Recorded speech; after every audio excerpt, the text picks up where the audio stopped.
और चलिए अब आज शहर शहर चोरों के आतंक की स्क्रीन पर आप दो तस्वीरें देख सकते हैं। पहली तस्वीर हनुमानगढ़ की, जहां दिन दहाड़े एक नाबालिग ने बैंक से व्यापारी के लिए फॉर्म भर रहा था, तभी लिफाफे में रखे 3,10,000 रुपए लेकर भाग गया। घटना की सूचना मिलने पर टाउन पुलिस ने बैंक के सीसीटीवी फुटेज के आधार पर नाबालिग की तलाश शुरू कर दी, मगर कोई सुराग नहीं लगा। टाउन पुलिस सीसीटीवी फुटेज के आधार पर बैंक के बाहर खड़े लोगों की भी शिनाख्त में जुट गई। पुलिस का अनुमान है कि नाबालिग के साथ कुछ लोग और भी हो सकते हैं, जिन्होंने मिलकर घटना को अंजाम दिया।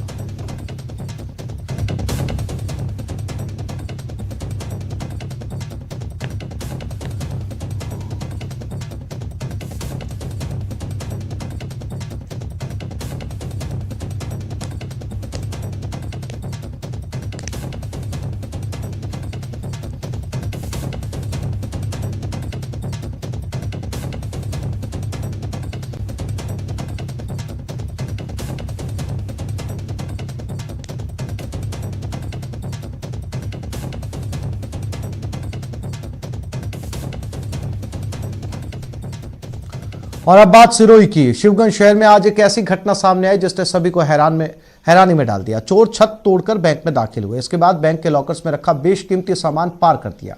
इस दौरान वारदात से बेखबर बैंक का सुरक्षा गार्ड सोता रहा। सुबह जब बैंक खुला तो चोरी का खुलासा हुआ। पुलिस के मुताबिक चोरों ने 3 लॉकर नंबर 22, 68 और 80 को निशाना बनाया। 11 बजे थाना शिवगंज पर SBI शाखा गौशाला रोड शिवगंज के प्रबंधक ने ये सूचना दी कि उनके बैंक में मौजूद लॉकरों को तोड़ा गया है। तो इस पर हम लोग यहाँ पर मौके पर आए और अब तक हमने MOB टीम, जिससे फिंगरप्रिंट फोटोप्रिंट उठाए जाते हैं, वो किए जा रहे हैं। और मौका देख करके ये बताया जा सकता है कि अब तक की 3 लॉकर को तोड़ा गया है, एक में प्रयास हुआ है और इस बैंक में कुल 405 लॉकर थे, जो काफ़ी अलॉट नहीं किए हुए भी थे, तो उनकी गिनती बिठाई जा रही है। लेकिन घटना 3 लॉकर को तोड़ने की है और एक के प्रयास की है। छत के रास्ते, ये ग्राउंड फ्लोर पे ये ग्राउंड फ्लोर की बैंक है, इसके ऊपर फर्स्ट फ्लोर वगैरह कोई निर्माण नहीं है। ऐसे में छत पर जो अपराधी है वो छत पर आकर के छत को तोड़ते हुए सीधे उस लॉकर रूम में प्रवेश हुए हैं। वहीं जयपुर पुलिस ने सुरंग वाली चोरी का पर्दाफाश कर दिया। पुलिस ने इस मामले में 4 आरोपियों को गिरफ्तार किया। आपको बता दें कि इन बदमाशों ने डॉक्टर के मकान में सुरंग करके चांदी उड़ाई थी। हालांकि पुलिस अब तक चांदी की रिकवरी नहीं कर पाई। इस मामले में पुलिस जल्द खुलासा कर सकती है।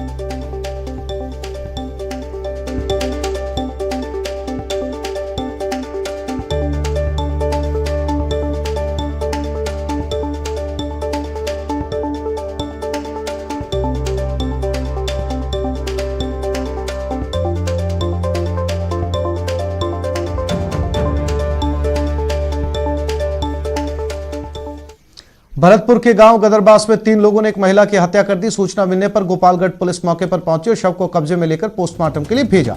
थानाधिकारी पूरनचंद ने बताया कि सरसों फसल की कुटाई कर पति पत्नी खेत में ही सो रहे थे, जहां 3 लोगों ने लाठी डंडों से पीट कर महिला की हत्या कर दी, जबकि उसका पति वहां से बच निकलने में कामयाब रहा।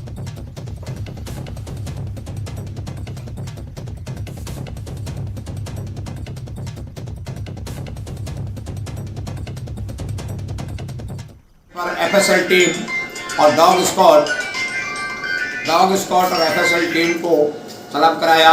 श्रीमान CO साहब भी मौके पर पधारे। इन्होंने मौके की कार्रवाई की। तफ्तीश जारी है। राजस्थान यूनिवर्सिटी में आज छात्रों ने हंगामा किया। इस दौरान दोनों छात्र संगठन NSUI और ABVP के कार्यकर्ता आमने सामने आ गए। इस मौके पर यूनिवर्सिटी में दिलचस्प नजारा देखने को मिला। एक और जहां ABVP का धरना चल रहा था, ठीक सामने NSUI के छात्र शांति यज्ञ कर रहे थे। फिलहाल RU कैंपस में भारी मात्रा में पुलिस बल तैनात किया गया है। वहीं ABVP ने NSUI पर उनके आंदोलन को कुचलने का आरोप लगाया। राजधानी जयपुर की यूनिवर्सिटी आज अखाड़ा बनी हुई है NSUI और ABVP छात्रों का। आपको नजारा नजर आ रहा है। राजधानी जयपुर में ABVP के जो छात्र हैं वो अपनी मांगों को लेकर के प्रदर्शन कर रहे हैं। इनका ये कहना है कि यहाँ पर धरना दे रहे थे और अचानक ही जो है यहाँ पर एनएसयूआई के छात्रों ने इन पर हमला कर दिया। क्या हुआ था, पूरा घटनाक्रम जानना चाहेंगे, क्या घटनाक्रम हुआ था आप लोगों का? एनएसयूआई के गुंडों ने 7 दिन से चल रहे हैं हमारे धरने पर, इन लोगों ने धारदार हथियारों के साथ में कांग्रेस की सरकार के मंत्रियों के कहने पर, मैं इसलिए कह रहा हूं क्योंकि कल उनका प्रदर्शन यहां पर कार्यक्रम है, वो लोग ये चाहते थे कि ये धरना हटे, लेकिन ये धरना किसी की बापोती नहीं है, ये आम छात्र की एक एक उम्मीद है, जिस उम्मीद पर वो विश्वविद्यालय में पढ़ाई करता है। हमारी मांग एक एक छात्र के लिए है और वो छात्र के लिए हम लड़ाई लड़ेंगे, यदि अंतिम सांस तक भी हमें लड़ाई लड़नी पड़े तो वो लड़के रहेंगे। और गहलोत सरकार के मंत्रियों के इशारे पर जिस तरीके से इस धरने को हटाने का प्रयास किया गया है वो बहुत ही नपुंसक घटना है। और मांग है कि सत्ता में आने से आप मदहोश हो गए हो, जो वादे आपने किए थे, जिन वादों के दम पर आप आए, निःशुल्क छात्रा शिक्षा को लेकर बात हो, चाहे हर किसी विषय पर आप लोगों ने जो वादे किए वो फेल है। आज बेरोजगार घूम रहा है। बिरला के लबुलवाब यह है कि 21 सूत्री मांगों को लेकर के अखिल भारतीय विद्यार्थी परिषद जो है यहाँ पर धरना दे रही है। दूसरी तरफ जो एनएसयूआई के छात्र है वो यहाँ पर जो है प्रदर्शन करते हुए नजर आ रहे हैं। आपको नजारा यहाँ पर दिख रहा है, ये तमाम जो छात्र हैं, बीच में पुलिस का जहाँ पर बल लगा हुआ है, ये तमाम छात्र जो हैं अपनी अपनी मांगों को लेकर के यहाँ प्रदर्शन कर रहे हैं। इन लोगों की किस तरह की तैयारी, इनसे बात करने की कोशिश करते हैं। भैया आप लोग क्या डिमांड्स कर रहे हैं? आमना सामना करने से छात्र हितों की बात नहीं हो पाएगी। हम कोई आमना सामना नहीं कर रहे, लेकिन ये कुछ फर्जी परिषद जो एनएसयूआई की छवि को धूमिल करना चाहते हैं, विश्वविद्यालय में अराजकता का माहौल पैदा करना चाहते हैं। ये लोग जेएनयू को नहीं छोड़े, जामिया इस्लामिया को नहीं छोड़े और इन्होंने तीसरा अड्डा अब राजस्थान विश्वविद्यालय बनाया है। हम जो एनएसयूआई परिवार है इस विश्वविद्यालय के अंदर शांति चाहते हैं और इसी के संदेश के लिए आज हम विश्वविद्यालय की शांति के लिए हम यज्ञ करना चाहते हैं। शांति के लिए यहाँ पर एनएसयूआई यज्ञ कर रही है। दूसरी तरफ जो अखिल भारतीय विद्यार्थी परिषद है वो सामने की तरफ धरना दे रही है। और अनशन की बात करें, बीच में पुलिस का जाब्ता मौजूद है जो कोशिश कर रहा है कि लोगों से समझाइश की जाए, मगर दोनों छात्र संगठन अपनी अपनी मांगों को लेकर के यहाँ पर आमने सामने है और पुलिस भी किसी तरह की कोई भी यहाँ पर छूट नहीं देना चाहती। ऐसे में पुलिस का अतिरिक्त जाब्ता जो है वो राजस्थान यूनिवर्सिटी के आसपास लगाया गया है।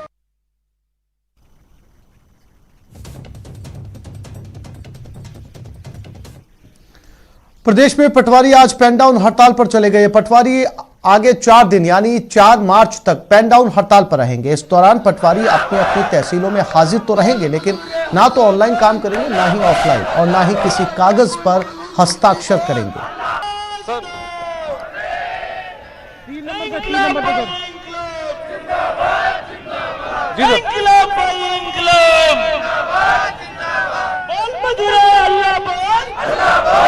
पिछले 15 तारीख से जो हमारा धरना प्रदर्शन चल रहा है, इसका मकसद ये है कि सरकार हमारी तरफ ध्यान आकर्षण करे और पटवारियों की जो जायज मांगे हैं उनको पूरी करे। आगे संपूर्ण कार्य बहिष्कार रहेगा। उससे पूर्व हम 1 से 4 तारीख तक हमारा पेन डाउन है। 8 तारीख को संपूर्ण महिलाएं, राजस्थान की जितनी भी पटवारी महिलाएं हैं वो 1 दिन का उपवास रखेगी और सरकार के ध्यान आकर्षित करना चाहेगी। हमारी एक ही मांग है कि पटवारी पद को टेक्निकल पद घोषित किया जाए और हमारी ग्रेड पे है वो 3600 दी जाए। हमें बार वार्ता हुई, सरकारी नुमाइंदे हर बार कहते हैं आपकी मांगे जायज है, पर वो सिर्फ आश्वासन दे रहे हैं लिखित में और समय मांग रहे हैं। 1 महीने का समय दो, 2 महीने का समय दो, हमें उन पे कोई भरोसा नहीं है। जब तक लिखित में आदेश नहीं होता तब तक हमारा आंदोलन जारी रहेगा। वैक्सीनेशन पर सियासत गर्मा गई। पीएम मोदी के वैक्सीन लगवाने के साथ ही इस पर बीजेपी हमलावर हो गई। बीजेपी सांसद रवि किशन ने विपक्ष पर निशाना साधा। न्यूज 18 से बातचीत में उन्होंने कहा कि पीएम मोदी कब वैक्सीन लगवाएंगे कहने वाले सभी कांग्रेसी अब छिप गए हैं।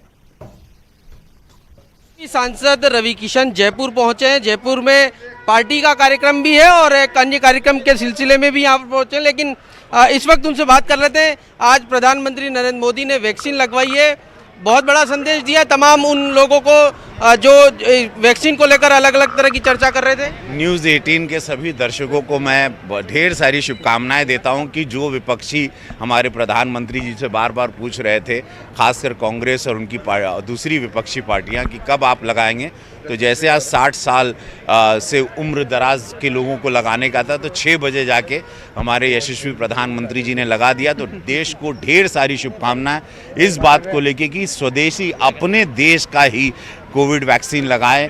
विश्व के सबसे बड़े लीडर जो हमारे प्रधानमंत्री बन चुके हैं उन्होंने, तो ये बहुत ही अच्छी बात है। क्या कहना चाहेंगे कि जो कांग्रेस के 60 साल के ऊपर के जो नेता हैं उनको भी वैक्सीन लगा लेनी चाहिए? इन लोगों को तो तुरंत लगा लेनी चाहिए, क्योंकि ये लोग सब इंतजार कर रहे थे कि हमारे प्रधानमंत्री कब लगाएंगे। तो हमारे प्रधानमंत्री ने लगा दिया। अब इन लोगों को भी, सारे कांग्रेसियों को जाना चाहिए, वैक्सीन लगाना चाहिए। तो ये रवि किशन जिनका कहना था कि प्रधानमंत्री नरेंद्र मोदी ने वैक्सीन लगवाई है और कांग्रेस के नेताओं को भी अब वैक्सीन लगा लेनी चाहिए। कैमरा पर्सन यासीन के साथ सौरभ ग्रेस्ती, न्यूज़ 18 राजस्थान, जयपुर। लोकसभा स्पीकर ओम बिरला कोटा के शक्तिनगर कैंप ऑफिस में दूसरे दिन जन सुनवाई कर रहे थे। इस दौरान ओम बिरला ने शहरी और ग्रामीण इलाकों से पहुंचे लोगों की समस्याओं को सुना और मौके पर मौजूद अधिकारियों को लोगों की समस्याओं के निस्तारण करने के निर्देश दिए। साथ ही ओम बिरला ने वैक्सीनेशन के शुरू हुए दूसरे दौर में ज्यादा से ज्यादा लोगों को वैक्सीन लगवाने की अपील की। जन सुनवाई के दौरान ओम बिरला ने हमारे संवाददाता शाकिर अली से खास बातचीत की। स्पीकर साहब, आप जब भी कोटा पहुंचते हैं तो जन सुनवाई जो है प्रमुखता से की जाती है। जन सुनवाई को लेकर के लोग पहुंचते भी है, ग्रामीण इलाका से भी आज भी लोग आए। जब भी मेरे संसदीय क्षेत्र में आता हूं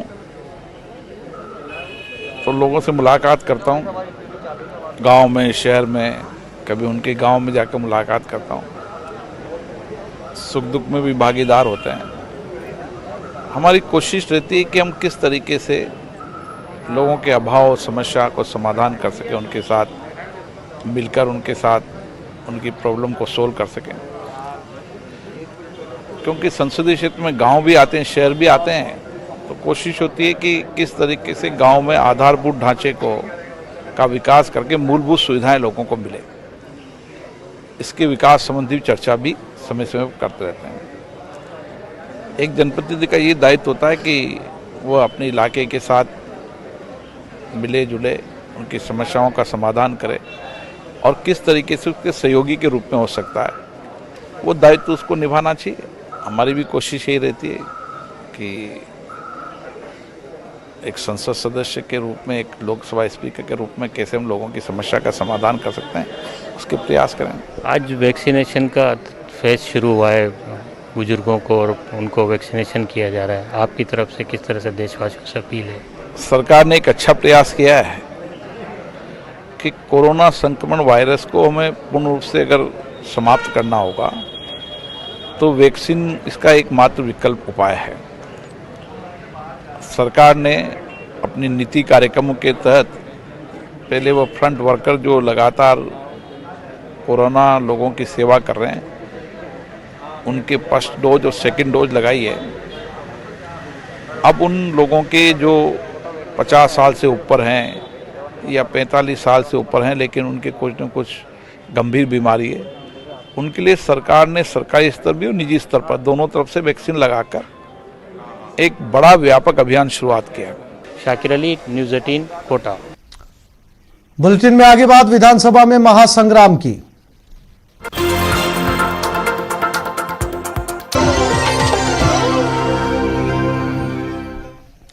गुटबाजी की हलचलों के बीच कल जेपी नड्डा जीत का मंत्र फूकेंगे। प्रदेश बीजेपी अध्यक्ष जेपी नड्डा के दौरे की तैयारियों में जुट गए हैं। थोड़ी देर में प्रदेश प्रभारी अरुण सिंह पदाधिकारियों की बैठक लेंगे। इससे पहले बीजेपी प्रदेश प्रभारी अरुण सिंह जयपुर पहुंचे। एयरपोर्ट पर सांसद सीपी जोशी समेत बीजेपी कार्यकर्ताओं ने अरुण सिंह का स्वागत किया।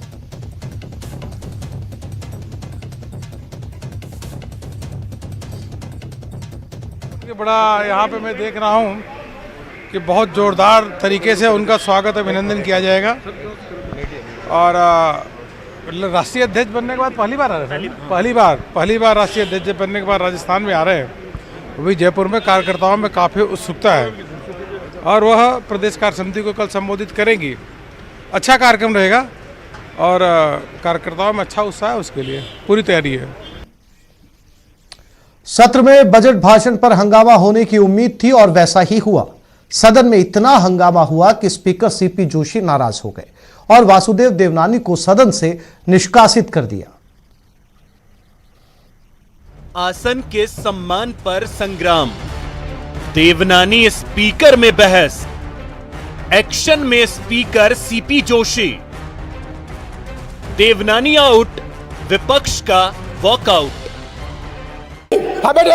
यू कैन डिक्टेट मी, आप देना चाहिए, आप देना चाहिए, डोंट डिक्टेट मी।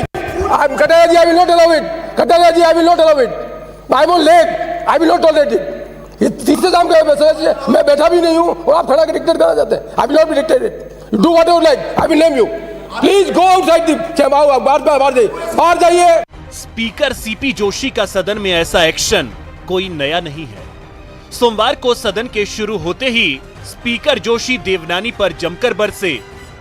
दरअसल शून्यकाल में अजमेर उत्तर के विधायक वासुदेव देवनानी ने राष्ट्रीय संगठनों के कार्यकर्ताओं पर हमले को लेकर स्थगन प्रस्ताव के तहत मुद्दा उठाया, जिसे स्पीकर ने स्वीकार नहीं किया। इस पर देवनानी खड़े होकर अपनी बात जोर जोर से रखने लगे, जिससे विधानसभा स्पीकर सीपी जोशी न सिर्फ बिफड़ पड़े बल्कि देवनानी के खिलाफ उन्होंने एक्शन भी ले लिया। जो प्रस्ताव के पक्ष में वहां गए, जो प्रस्ताव के विपक्ष में ना गए, हाँ पक्ष जीता प्रस्ताव पास किया जाता। संसदीय कार्य मंत्री शांति धारीवाल ने देवनानी को एक दिन के लिए सदन से निष्कासित रखने का प्रस्ताव रखा और सर्वसम्मति से देवनानी को एक दिन के लिए सदन से निष्कासित करने के प्रस्ताव को पारित कर दिया गया।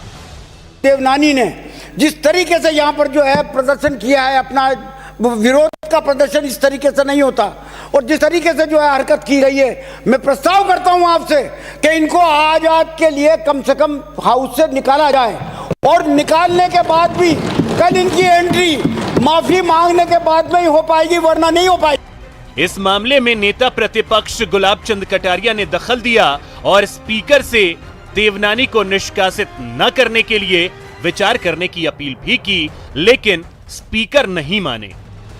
आसन से आग्रह निवेदन है, इस प्रकार के प्रस्ताव के आधार पर के वातावरण को जो एक अच्छे ढंग से सदन चलने का एक प्रोसेस अब की बार शुरू हुआ है, मैं सोचता हूं इसको इन छोटी छोटी बातों पर एहसास हो गया। मैंने स्वयं ने मान लिया कि आप खड़े थे तब उन्हें नहीं बोल करके आपके बैठने के बाद अगर वो अपनी मन की कोई बात कहना चाहते तो कह सकते थे। गुलाब चंद कटारिया के जवाब से स्पीकर संतुष्ट नहीं हुए और देवनानी को एक दिन के लिए सदन से निष्कासित कर दिया गया, तो इसके विरोध में बीजेपी के विधायकों ने सदन से वॉकआउट किया। Bureau report, news 18 Rajasthan. आज प्रताप सिंह खाचरियावास और राजेंद्र राठौड़ में पॉलिटिकल वॉर देखने को मिली। एक और जहां खाचरियावास ने बीजेपी को घमंड में चूर बताया, तो राजेंद्र राठौड़ ने भी उन पर पलटवार किया। भारतीय जनता पार्टी का जो वर्तमान नेतृत्व है, इसमें कोई दोहराई नहीं, वो घमंड में चूर है। रोजाना गलत मुद्दों पर झूठ बोलने से बीजेपी का जो लोगों में भावना है वो कमजोर पड़ रही है। लोग इस बात को जानते हैं कि वर्तमान नेतृत्व हमसे नहीं लड़ रहा, कांग्रेस से, वो वसुंधरा राजे सिंधिया से लड़ रहा है। अपने आप को साबित करने की कोशिश कर रहा है कि वो उनसे बड़े हैं। जो इनका इंटरनल वॉर है वो इतना जबरदस्त है कि बीजेपी पिछले 2 वर्ष में ना तो विपक्ष की भूमिका निभा पाई, ना कोई बड़ा आंदोलन कर पाई। जयपुर में मुश्किल से 100-125 लोग पूरे प्रदर्शन में वो जुटा पाए। आज तक 2 वर्षों में बड़ा आंदोलन नहीं, बड़ा कोई मुद्दा नहीं उठा पाए। एक तरफ, दूसरी तरफ कांग्रेस की गहलोत सरकार सुशासन में लगी हुई है, अपना काम करते जा रही है। हम अपना काम ईमानदारी से कर रहे हैं। जो बजट आया वो बजट ऐतिहासिक है। जो चीफ मिनिस्टर ने ये कहा कि मैं 60 इंच का सीना रखता हूं, मेरा दिल बहुत बड़ा है, और उन्होंने साबित कर दिया, हर सेक्टर में छूट दी। देखिए, एक बात आप मानकर चलिए, राजेंद्र राठौड़ का तो तय है कि वो नाम तो ना राजेंद्र राठौड़ है, लेकिन झूठ बोलने में मास्टरी है। अब उनको आंखें क्या है कि चश्मा चढ़ा लेना चाहिए, चश्मे से देखनी चाहिए भीड़। 1 लाख से ज्यादा लोगों की भीड़ मातृकुंडिया में थी, वहां मैं खुद था, और भीड़ का वो मुकाबला करना चाहते हैं तो वो टाइम तय कर ले, बता दें कि उनके पास कितनी भीड़ है, हमारे पास कितनी भीड़। आज तक वो तो 2 बरस में 200 आदमी नहीं जुटा पाए, और कांग्रेस के हर सम्मेलन में 1 लाख से ज्यादा भीड़ हो रही है। लोगों का बीजेपी के झूठ से लोग पीछे हट रहे हैं, बीजेपी के झूठ से लोग परेशान हो गए। ये लगातार जो बयानबाजी करते हैं वो चर्चा में रहने के लिए करते हैं। ये 2-3 नेता जो हैं इनके, वो बीजेपी पर कब्जा करना चाहते हैं, लेकिन बीजेपी में अंदर खाते उनकी स्थिति कमजोर है। सारे विधायक इनके साथ नहीं है, इसीलिए वहां लेटरबाजी चल रही है। केरी लाल के बड़े हसीन सपने हैं कांग्रेस के। कांग्रेस का कुराज, ठहरा हुआ विकास और जर्जर कानून व्यवस्था, ये आज आम आदमी का मुद्दा बन चुके हैं। और मैं समझता हूं कि छदम रूप से कुछ लोगों की भीड़ इकट्ठी कर लेने, नरेगा में लगे मजदूरों को लाकर खड़ा कर देना, इससे लोकप्रियता सिद्ध नहीं होगी। कांग्रेस को मालूम पड़ जाएगा जब उपचुनाव घोषित होंगे, उसके बाद जो परिणाम आएगा तो उसके बाद समीक्षा होगी। ये बजट घोषणा कर देना, मेज थपथपा देना एक बात है, पर घोषणा को पूरा करना उनको वित्त पोषित करना दूसरी बात है, और वही असलियत है बजट की, जिससे ये कोसों दूर है कांग्रेस की, गहलोत की सरकार।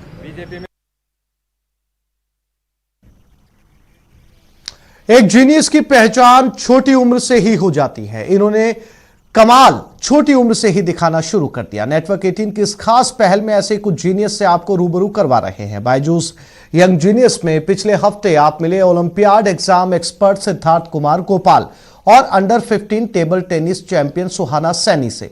इनका उत्साह बढ़ाया पीवी सिंधु ने। आइए देखते हैं उसी की एक झलक। नमस्कार, मैं हूं आनंद नरसिम्हा, इस मंच पर आपका मित्र और मेजबान। आज तक आप कितने टूर्नामेंट्स जीत चुकी हैं? मुश्किल है बताना, बट 30 तो जीत ही होंगे इंटरनेशनली और 40 अबव तो नेशनली। भाई कोई चुल्लू लाओ, भाई पानी लाओ, डूब जाता हो इसमें। आप दोनों जब खेलते हैं तो कौन जीतता है? ये जीतती। तो आप दोनों के बीच एक मुकाबला हो जाए। Winning and losing is secondary, but the only thing is we have to believe in ourselves. Yeah. I think that is the only thing I wish and I hope and I do the same thing. And I wish that you do the same thing. How many exams have you written till date? I have written 80 to 90 exams this year.